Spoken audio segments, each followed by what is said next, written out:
One of the features of this fourth industrial revolution is that it doesn't change what we are doing, but it changes us. The difference of this fourth industrial revolution is it doesn't change what you are doing, it changes you. If you take genetic editing, right.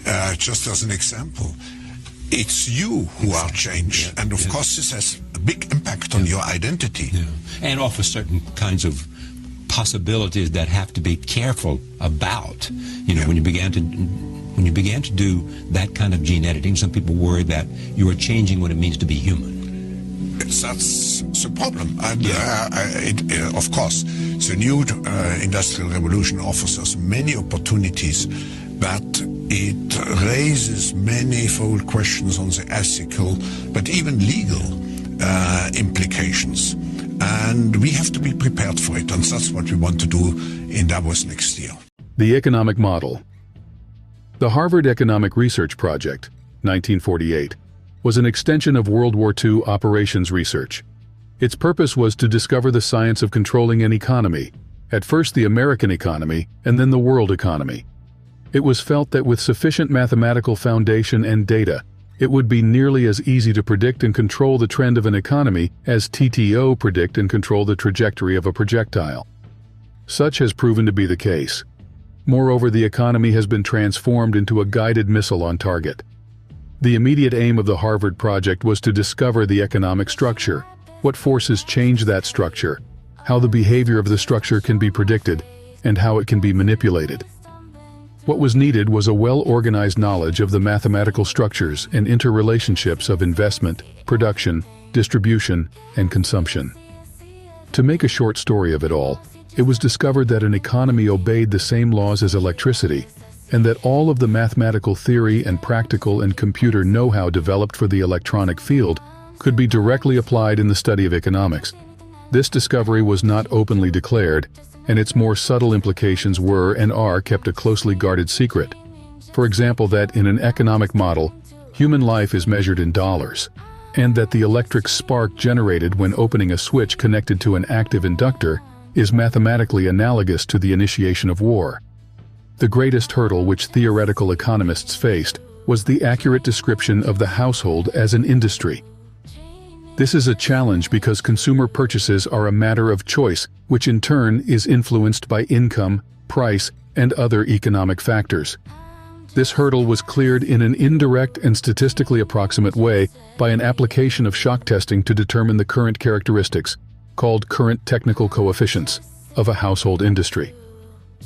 Finally, because problems in theoretical electronics can be translated very easily into problems of theoretical electronics, and the solution translated back again, it follows that only a book of language translation and concept definition needed to be written for economics. The remainder could be gotten from standard works on mathematics and electronics. This makes the publication of books on advanced economics unnecessary and greatly simplifies project security. And as AI continues to make progress, as technology continues to advance, as more and more people see what AI can do and where it is headed towards, then it will become clear just how dramatic, incredible, and almost fantastical AGI is going to be, and how much trepidation is appropriate. Economic shock testing.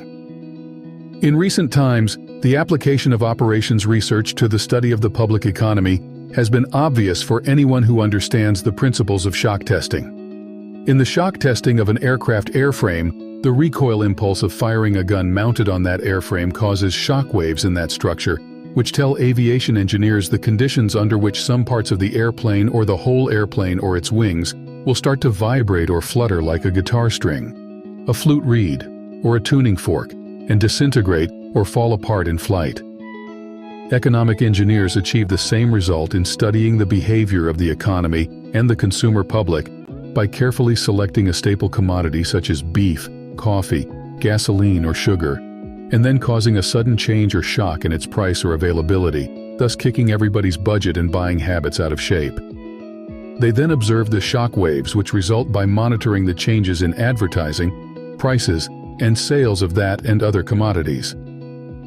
The objective of such studies is to acquire the know-how to set the public economy into a predictable state of motion or change, even a controlled self-destructive state of motion, which will convince the public that certain expert people should take control of the money system and re-establish security, rather than liberty and justice for all. When the subject citizens are rendered unable to control their financial affairs, they, of course, become totally enslaved, a source of cheap labor. Not only the prices of commodities, but also the availability of labor can be used as the means of shock testing. Labor strikes deliver excellent tests. Shocks to an economy, especially in the critical service areas of trucking, transportation, communication, public utilities, energy, water, garbage collection, etc. By shock testing, it is found that there is a direct relationship between the availability of money flowing in an economy and the real psychological outlook and response of masses of people dependent upon that availability. For example, there is a measurable quantitative relationship between the price of gasoline and the probability that a person would experience a headache, feel a need to watch a violent movie, smoke a cigarette, or go to a tavern for a mug of beer. It is most interesting that, by observing and measuring the economic models by which the public tries to run from their problems and escape from reality, and by applying the mathematical theory of operations research, it is possible to program computers to predict the most probable combination of created events, shocks, which will bring about a complete control and subjugation of the public through a subversion of the public economy by shaking the plum tree. Like 4 times now in the history of OpenAI. The most recent time was just in the last couple of weeks. I've gotten to be in the room when we sort of like push the veil of ignorance back and the frontier of discovery forward. And getting to do that is like the professional honor of a lifetime. Industrial diagrams. An ideal industry is defined as a device which receives value from other industries in several forms and converts them into one specific product for sales and distribution to other industries. It has several inputs and one output. What the public norm ally thinks of as one industry is really an industrial complex, where several industries under one roof produce one or more products. 3 industrial classes. Industries fall into 3 categories or classes by type of output.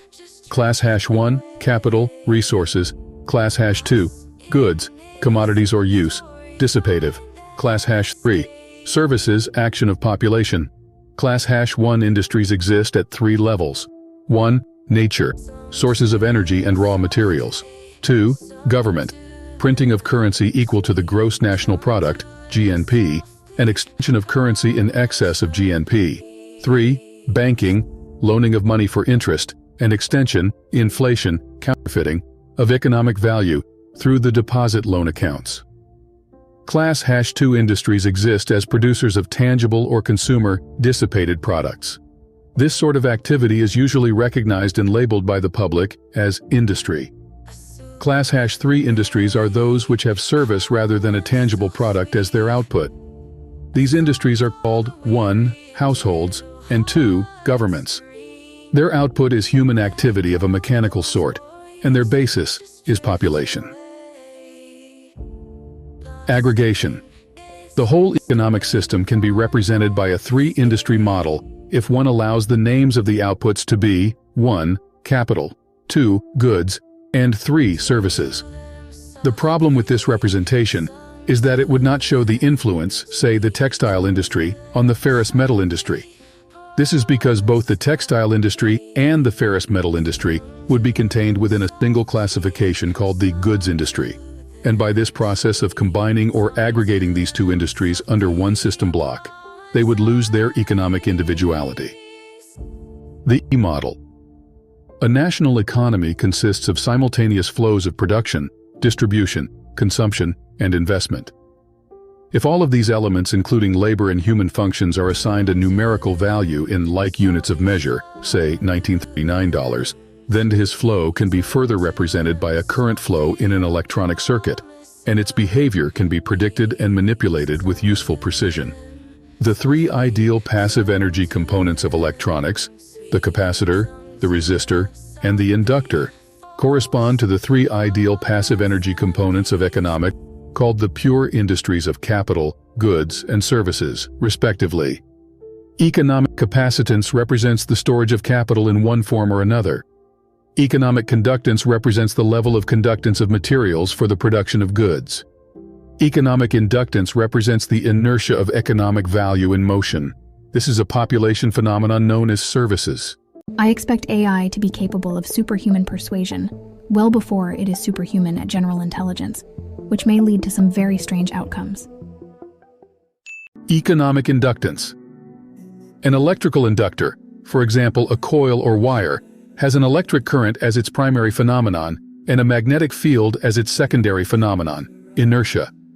Corresponding to this, an economic inductor has a flow of economic value as its primary phenomenon and a population field as its secondary field phenomenon of inertia.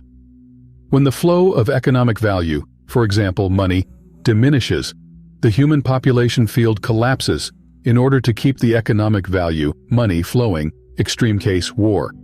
This public inertia is a result of consumer buying habits, expected standard of living, etc., and is generally a phenomenon of self-preservation. Someone said to me over the weekend, you shipped an AGI and I somehow am just going about my daily life and I'm not that impressed.